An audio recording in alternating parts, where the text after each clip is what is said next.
Scientific slogan ये है कि आप अपने बीमार बच्चे के बारे में इस तरह सोचेंगे कि इसकी मदद मैंने सिर्फ इलाज में करनी है, उसके बाद कुछ और होगा।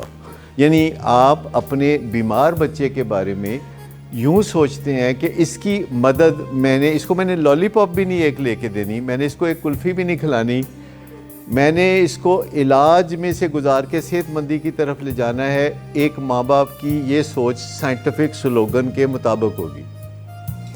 और कॉमन सेंस का तकाजा भी तो कुछ होता है ना कि एक बच्चा जिसने कभी इलाज के बारे में ख्वाहिश का इजहार नहीं किया, आप उसे कहते हैं कि ये तुम्हारा आखिरी इलाज है, तो कहते हैं अच्छा ओके सौखे होके गुजार लेने हैं। कोई बिलीव नहीं होता, कहता है ये कह रहे हैं नहीं कराना तो चलो जान छुट्टी।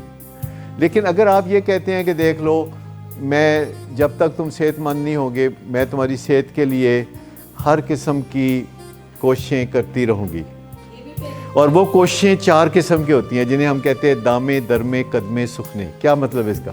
कि वालिदैन कहते हैं कि मैं बताता हूँ कि वालिदैन कहते हैं कि देखो भी जब तक तुम बीमार हो तो मैं तुम्हारे बीमारी से सेहत याबी के लिए इक़दामात करती रहूँगी, और वो इक़दामात 4 किस्म के होंगे, यानी दामे दरमे कदमे और सुखने। अच्छा, इसकी तरतीब आप देखिए क्या है। दामे का क्या होता जी? नहीं, दाम से जी। अच्छा, दरमे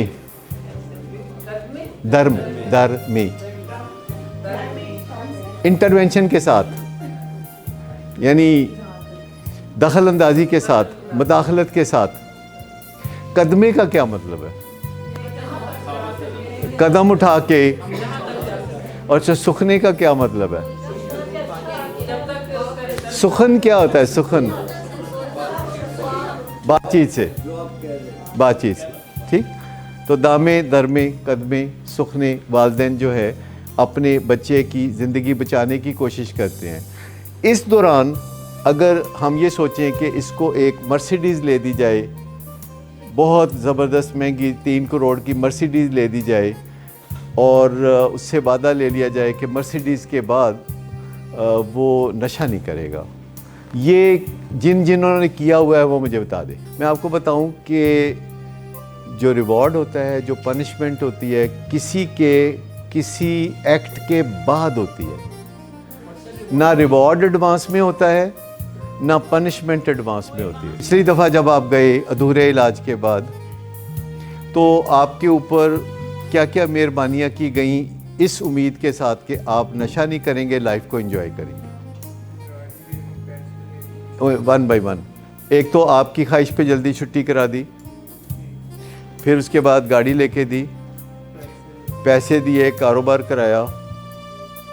अच्छा, अब इनमें से कौन कौन सी चीज़ अब नहीं करनी चाहिए? क्योंकि उस सब का नतीजा ये निकला कि आपने बहुत ढेर मिकदार में पैसों की वजह से ढेर मिकदार में ख़तरनाक तरीन ड्रग काफ़ी ख़रीद ली और करना शुरू कर दी।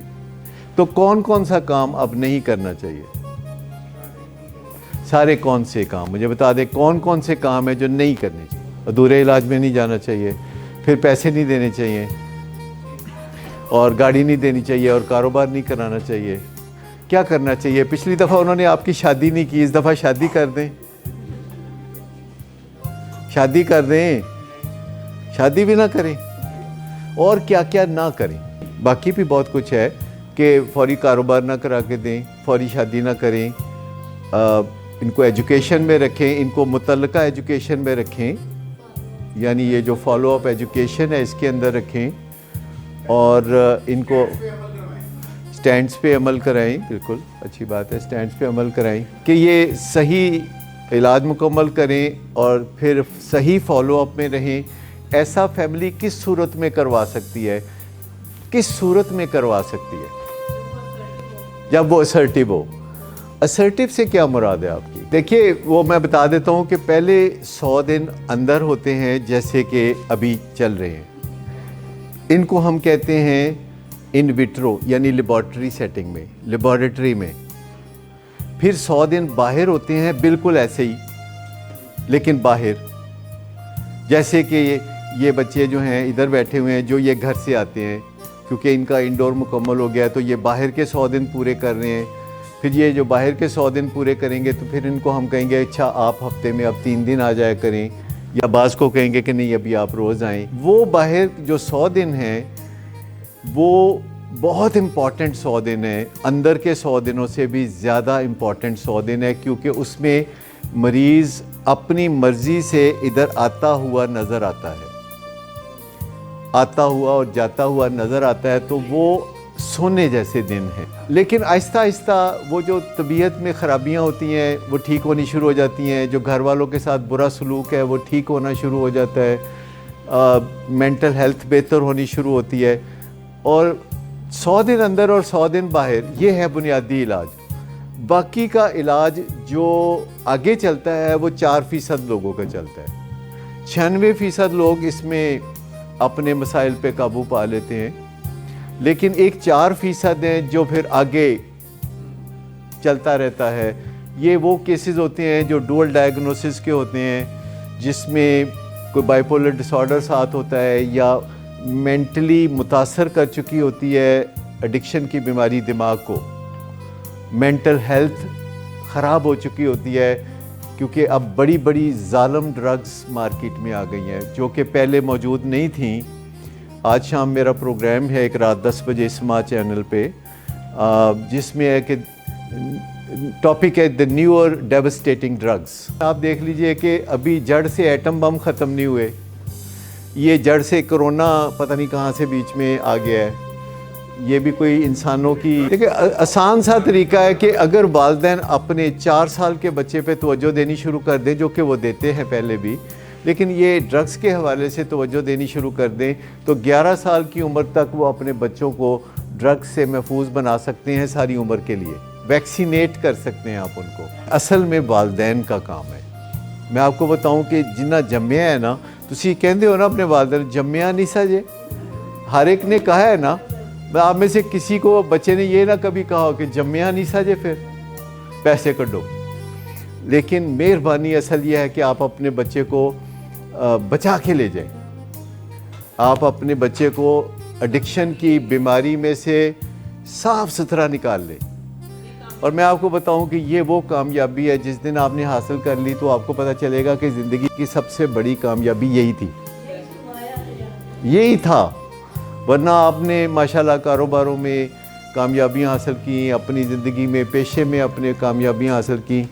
अब आपका एक ही गम है कि ये जो मेरा बच्चा है ये मेरे जीते जी और ठीक हो जाए और अच्छी ज़िंदगी गुजारने लगे। अगरचे अब आपकी उम्मीदें, अगरचे आपकी आरजुएँ, तमन्नाएँ, उम्मीदें वो जो यहाँ थी वो काफ़ी नीचे आप ले आते हैं। लेकिन मैं आपको बताऊं कि ये बच्चे जब ठीक होंगे तो वो तमन्नाएं भी पूरी करेंगे, और जब ये नशे से निकल जाते हैं तो ये ऑर्डिनरी नहीं रहते, ये एक्स्ट्रा ऑर्डिनरी लोग बन जाते हैं, काबिल भरोसा। मेरे नज़दीक वो बंदा जिसने नशा छोड़ा हुआ है वो 100 गुना ज़्यादा काबिल भरोसा है उस बंदे की निस्बत जिसने ना कभी नशा किया और ना कभी छोड़ा।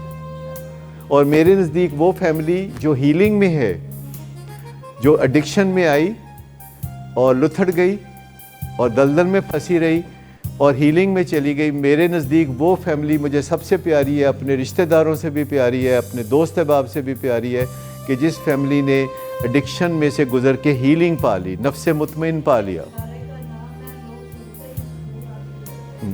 तो good afternoon sir. Good afternoon. Sir एक क्लाइंट बहुत देर से आपका इंतज़ार कर रहे हैं। क्या?